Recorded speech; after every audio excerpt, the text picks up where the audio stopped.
are some non-traditional ways to practice self-love? That's a wonderful question, Belinda.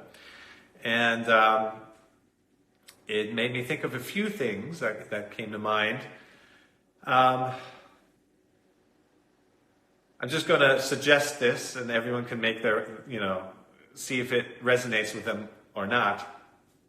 So much of our self-love comes down to just noticing who we are in our physicality, in our beingness. And we walk through life, it's busy, we're distracted, we're dealing with others. There's very little time, maybe at the end of the day, to really sit with yourself. And even then, you may just, watch some Netflix or play a video game to de-stress. But we really never spend a lot of time examining ourselves, looking at ourselves. So one of the non-traditional ideas for self-love would be tonight or tomorrow, next time you brush your teeth, with your toothbrush, brush one tooth at a time and give it your fullest attention. Tell it, I love you so much, tooth. Inside and outside and within, the gums around it. Really give each of your teeth your fullest love and attention. Right? You can expand on that concept. It doesn't have to end there. Right? A tooth is a single thing, so maybe it's easier to practice that. And the best part about it is, the entire time, you're smiling at yourself. So lots of good, energy that's being unlocked while you're loving your teeth, one at a time. Okay? But expand on that concept. I love you, earlobe. Just reach up there and caress it and say, I love you so much. If you're with somebody, do it to them. Do it to each other. These are things that get ignored and we start to gloss over them. We don't see them anymore. There's my ear, my nose. You don't even, you may even forget about that you have a nose. When was the last time you thought about that you have a nose? Maybe when you took a Kleenex to blow it, but other than that, you kind of walk around not thinking about it. This self-awareness, it sounds funny, but it's very serious and it's very real. Carrying self-awareness of all of you. These are not just external things. You can go within you. When was the last time you thought about your heart? Right? You sent love and attention to your heart. Or your brain. Look at all the things it does for you. It's amazing. It's active like crazy. All your internal organs, how they all function. It's mind-boggling. You don't even have to think about it and they're doing their job.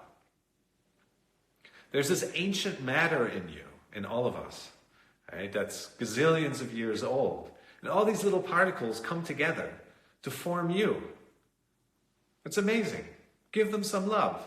Right? Show them your appreciation by just noticing them. That's already enough.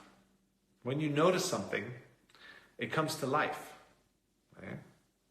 You can be walking down the street and passing by trees and people walking their pets and bushes and other things and birds, the clouds in the sky, and you could not notice them.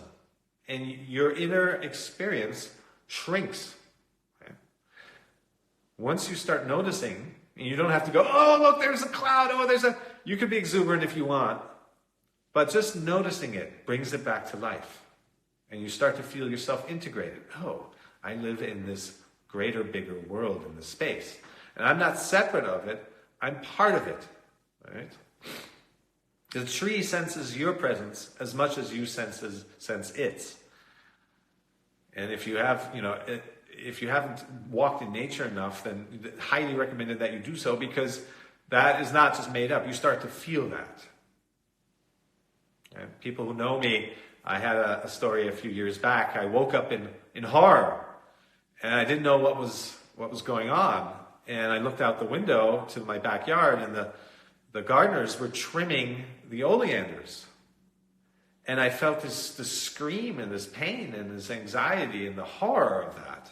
And I wasn't in tune with myself as I am today, yet I was able to experience that. So from now on, when they come, they have to first either summon me or to themselves ask for forgiveness, tell the plants that they're doing it for a reason. It's for their own good.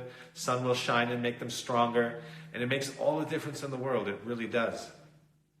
And the most amazing part, when I walked out to the gardeners the first time, is, I thought they might think I'm crazy, to put it plainly. But the response was the opposite. They work with the earth. They are grounded. They are touching and feeling and interacting with these living things all the time. And everything is living. Even the rock, right? The atoms inside are vibrating. And everything that exists has energy to it. And so people that work outdoors are in touch with this energy all the time.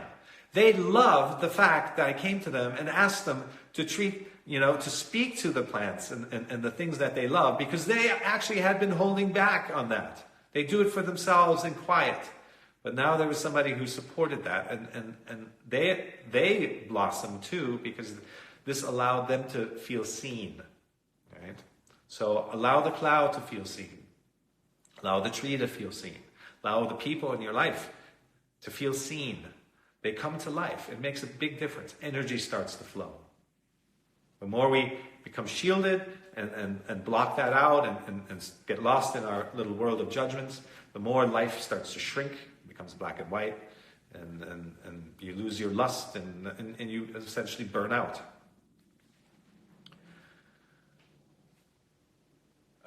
Many of you may have who read my bio, so I've been teaching for a long time. So the teacher in me comes out when I'm going to give you guys some homework, right? And that homework will consist of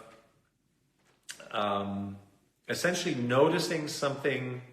If you're by yourself, you can do this. If you're with others, you can do it with each other. But notice something, make an effort every day, once or twice or 3 times, and if it works for you, you'll probably want to do it more often. Make an effort to notice something new, something that is fresh that you haven't noticed before, or that you haven't noticed in a long time. So if it's yourself, look in the mirror, look at your eyebrow or your earlobe or something that you really haven't looked at in a long time, and just notice it. Okay? Stare at it. Okay? You're giving it your attention. There's power and energy in attention. And the more you carry that attention, that awareness of you, the more it spreads and it becomes your foundation, the greater awareness of your connectedness with everything around you. So these times are a wonderful opportunity to become more self-aware and become aware of our connectedness, first within ourselves and then to our entire environment.